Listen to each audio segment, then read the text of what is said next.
Mendoan menyatu dalam doa dan renungan dari Katedral Kristus Raja Purwokerto, Senin 24 Januari 2022, bersama saya Remo Ia Indra Pamungkas. Saudari-saudara, selamat pagi. Berkat Allah yang Maha Kudus semoga menaungi kita dan mengarahkan hidup hari ini menuju pada ketaatan sebagai murid Tuhan. Mari kita renungkan bacaan dari Injil Markus bab 3 ayat 22 sampai dengan 30. Dalam nama Bapa dan Putra dan Roh Kudus. Amin.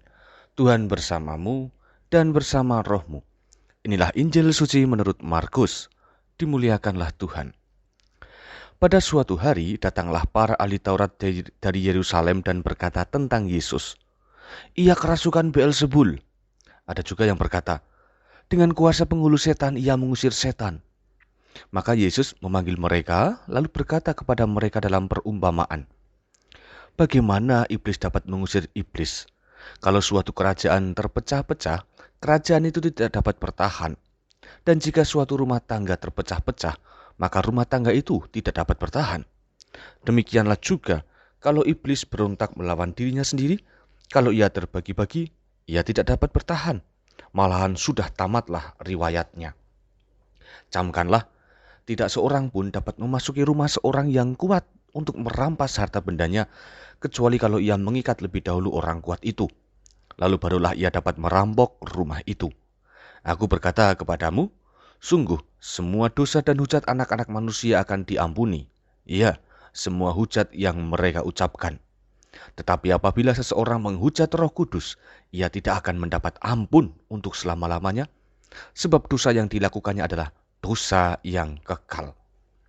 Yesus berkata demikian karena mereka bilang bahwa ia kerasukan roh jahat. Demikianlah sabda Tuhan. Terpujilah Kristus. Bagaimana iblis dapat mengusir iblis? Saudari-saudara, jawaban Yesus atas tuduhan negatif dari para ahli Taurat tadi merupakan perkataan yang logis. Tidak akan ada persatuan jika ada perpecahan di dalamnya. Jelas, Yesus bisa mengusir setan, maka sudah pasti Yesus bukanlah salah satu dari kelompok setan itu. Lalu, justru melalui jawabannya itulah sebenarnya Yesus hendak mengajarkan suatu pedoman hidup, yakni bahwa satu-satunya cara melawan iblis adalah cinta kasih. Ajaran cinta kasih ini diberikan oleh Yesus secara tersirat agar setiap orang mempunyai waktu pribadi untuk merenungkannya. Segala macam kejahatan akan menjadi tumpul jika dihadapi dengan kekuatan kasih.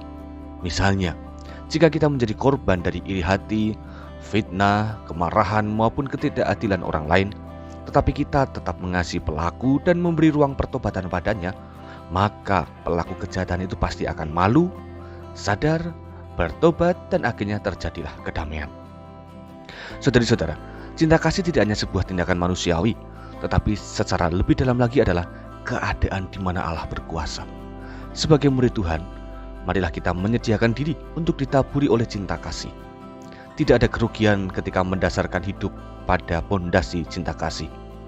Iblis tidak menyetujui suburnya cinta kasih karena iblis hendak menanamkan kekacauan dalam hidup manusia. Maka, sekarang mari kita semakin membuka diri untuk belajar memahami makna cinta kasih agar semakin tampak teranglah kuasa Allah bagi dinamika hidup kita ini. Tuhan memberkati. Kita berdoa. Allah Bapa Maha Kasih, syukur padamu atas pengajaran dan pelajaran tentang kasih bagi kehidupan kami. Janganlah bosan membimbing kami untuk berada pada pilihan mengasihi. Semoga Engkau juga mengutus rohmu agar orientasi hidup kami semakin disinari oleh ajaran cinta kasih.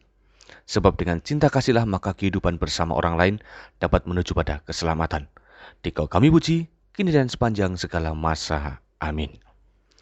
Tuhan bersamamu dan bersama rohmu.